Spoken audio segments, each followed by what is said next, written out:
Hello guys, welcome back to Mamta Niwal tutorial. और guys, इस video के अंदर हम बायो के कुछ इंपॉर्टेंट क्वेश्चंस को लेंगे। ठीक है, तो सारे के सारे एमसीक्यूज जो होंगे वो 11th और 12th के बेसिस के ऊपर है। इतनी आपको बायो आनी चाहिए अपने टीजीटी साइंस के लिए, यहाँ तक कि यानी 6 से लेकर 12 तक की सारी आनी चाहिए। So let's start with the question, जिससे आपको आइडिया लग जाएगा कि आपकी कितनी प्रिपरेशन हो रखी है। Let's see question first. Which hormones do stimulate the production of pancreatic juice and bicarbonate. देखो, जो पैनक्रियाटिक जूस है और बाइकार्बोनेट के जो सिक्रीशन है, जो प्रोडक्शन है, वो कौन बढ़ाता है, कौन सा हार्मोन होता है जो बढ़ाता है? वो होता है हमारे पास कोलिसिस्टोकाइनिन और सिक्रेटिन। तो ये दो हार्मोन्स मिलके हमें क्या करते हैं, प्रोडक्शन को बढ़ाते हैं। किसका? पैनक्रियाटिक जूस और बाइकार्बोनेट का। ठीक है, नेक्स्ट क्वेश्चन देखते हैं।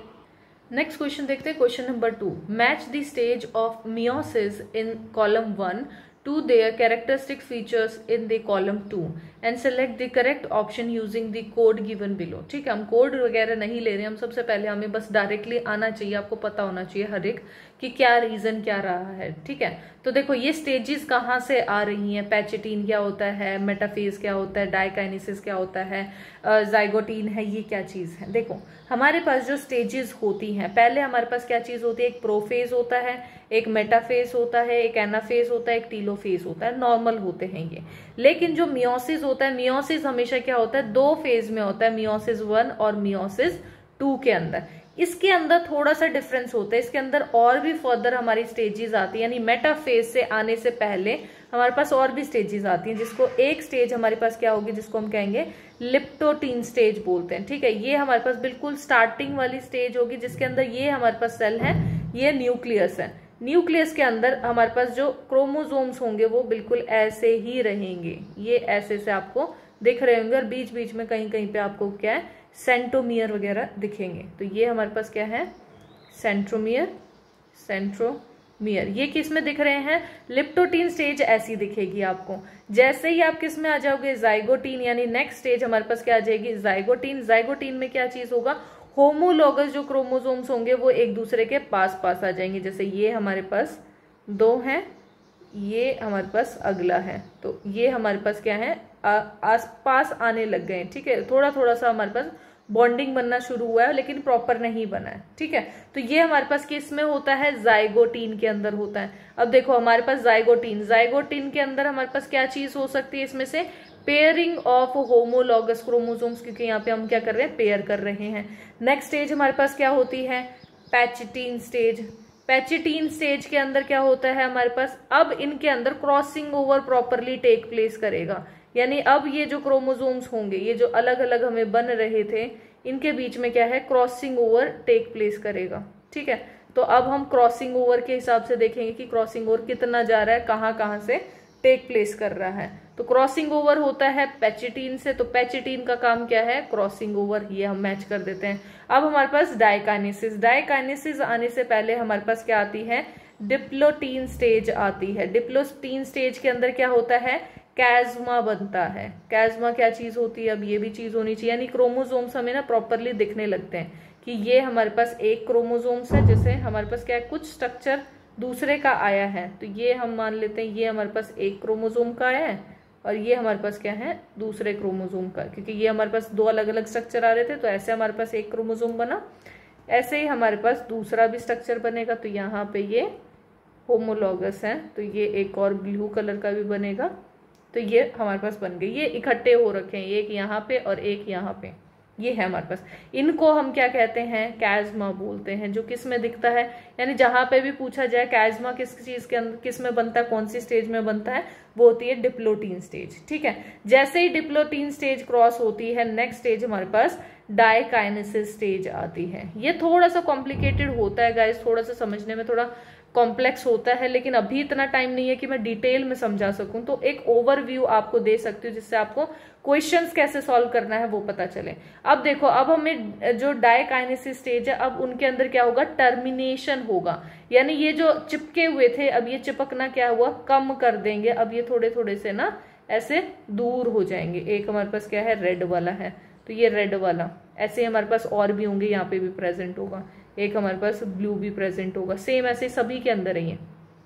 यहाँ पे भी हमारे पास एक ऐसा यूं का यूं स्ट्रक्चर यहाँ पे भी प्रेजेंट होगा। ठीक है, तो अब ये देखो आप डाइकाइनेसिस के अंदर हो क्या रहा है, थोड़े थोड़े से सेपरेट हो रहे हैं, यानी टर्मिनेशन किस चीज का, कैजमा, जो ये चिपक चिपक के बना हुआ था, कैजमा बना था, अब उसका टर्मिनेशन हो रहा है। तो हमारे पास क्या है, डाइकाइनेसिस में क्या है, टर्मिनलाइजेशन ऑफ कैजमेटा। ठीक है, कैजमा जो बन रहा है कैजमेटा ही बोलेंगे उसको, और वो हमारे पास क्या है, इसमें हो रहा है। अब मेटाफेज, मेटाफेज हमारे पास कब आएगी, जब डाइकाइनेसिस से हम बाहर निकलते हैं। मेटाफेज हमेशा हर एक में, चाहे वो मियोसिस हो, माइटोसिस हो, किसी का भी हो, हमेशा जो भी एक ऐसी स्टेज आए जिसके अंदर हमारे पास जो क्रोमोसोम्स होते हैं वो क्या है, इक्विटोरियल प्लेट के ऊपर ऐसे अलाइन हो रखे हों। ठीक है, ये हमारे पास ऐसे अलाइन है, कहाँ पे, इक्वेटर पे, बिल्कुल बीचों बीच में अलाइन है। तो इस स्टेज को हम मेटाफेज बोलते हैं। चाहे ये मेटाफेज 1 हो, 2 हो, कोई सा भी हो, या माइटोसिस का हो, हर एक के मेटाफेज के अंदर इक्विटोरियल लाइन के ऊपर हमेशा ये प्लेस्ड रहेंगे।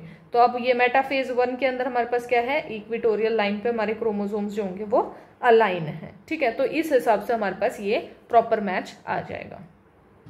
नेक्स्ट क्वेश्चन देखते हैं, question number 3, the partial pressure of oxygen in the alveoli of the lungs. देखो एल्विलाई क्या होती हैं, अगर ये हमारे पास क्या है, ये हमारे पास लंग वाला एरिया है, ये हमारे पास लंग्स हैं, ये ब्रोंकियाई हैं, और बिल्कुल जो लास्ट वाला पोर्शन बचता है हमारे पास जहाँ पे एक्सचेंज हो पाता है ऑक्सीजन और जो कार्बन डाइऑक्साइड होती है वो ब्लड से निकल रही है और ब्लड के अंदर आ रही है, ये एक्सचेंज कौन करवा पाता है, एल्विलाई वाला पोर्शन होता है, और कैपिलरीज प्रेजेंट होती है हमारी ब्लड की। अब देखो ये हमारे पास ये वाले हिस्से को हम क्या कह रहे हैं, एल्विलाई वाला हिस्सा कह रहे हैं, यानी यहाँ पे हमारे पास क्या है, ऑक्सीजन प्रेजेंट है, खूब अमाउंट में ऑक्सीजन है, ज्यादा ऑक्सीजन यहाँ पे है, ब्लड के अंदर हमारे पास क्या है, ऑक्सीजन की अभी कमी है। तो हमेशा हायर टू लोअर, हमेशा ब्लड जो हमारे पास ट्रांसपोर्ट होता है वो हाई टू लो जाता है, हमेशा ये चीज याद रखो। तो ज्यादा यहाँ पे क्या है, ऑक्सीजन ज्यादा है, तो वही तभी तो वो ट्रांसफ्यूज कर पाएगी, यानी डिफ्यूजन उसका हो पाएगा प्रॉपरली। तो सेम ऐसे ही इसमें क्या पूछा गया, the partial pressure of oxygen, जो ऑक्सीजन का पार्शियल प्रेशर होगा एल्विलाई के अंदर ऑफ द लंग्स इज, कैसा होना चाहिए वो, equal to that in the blood. अगर दोनों के दोनों इक्वल होंगे तो कोई ट्रांसपोर्टेशन नहीं होगा, तो ये तो हो ही नहीं सकता।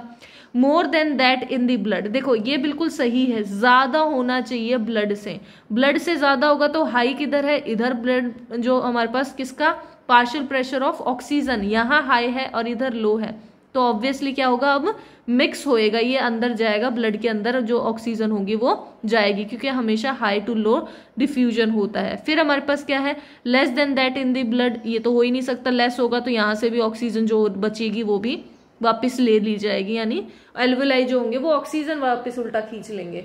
फिर हमारे पास क्या आता है, less than that of carbon dioxide, ये तो मतलब ही नहीं होता, हम कार्बन डाइऑक्साइड के हिसाब से नहीं करते, हमें मेन चीज क्या होती है, ऑक्सीजन का डिफ्यूजन ऑक्सीजन की वजह से हो रहा है, क्योंकि यहाँ पे कंसंट्रेशन हाई है, जो एल्विलाई वाला रीजन है उसके अंदर ऑक्सीजन की क्वांटिटी हाई है, और हमारे जो ब्लड है, ब्लड के अंदर ऑक्सीजन की क्वांटिटी जो है वो कम है। तो पार्शियल प्रेशर अगर हम नॉर्मल देखें, हमारे पास जो पार्शियल प्रेशर होता है तो वो एल्विलाई का 104 mmHg के आसपास होता है, और अगर हम ऑक्सीजनेटेड ब्लड की बात करें तो वो हमारे पास क्या होता है, 95 mmHg, तो लगभग इस हिसाब से होता है। तो इससे आपको आइडिया लग गया होगा कि हमारे पास हायर कहाँ पे होता है, एल्विलाई में, और ब्लड के अंदर हमारे पास क्या होता है, कम होता है। तो राइट आंसर इसका क्या है, ऑप्शन 2।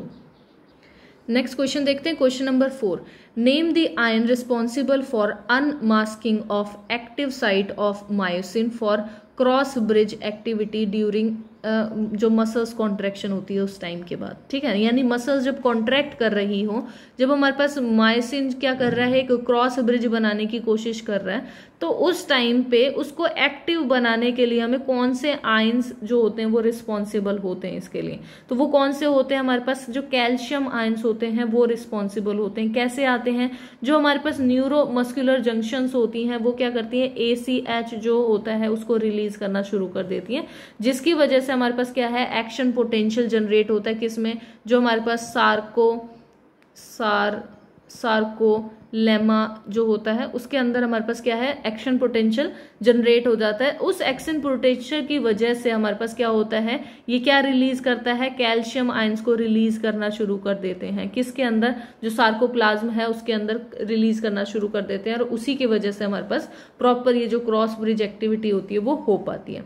तो ऑप्शन ए इसका करेक्ट आंसर है।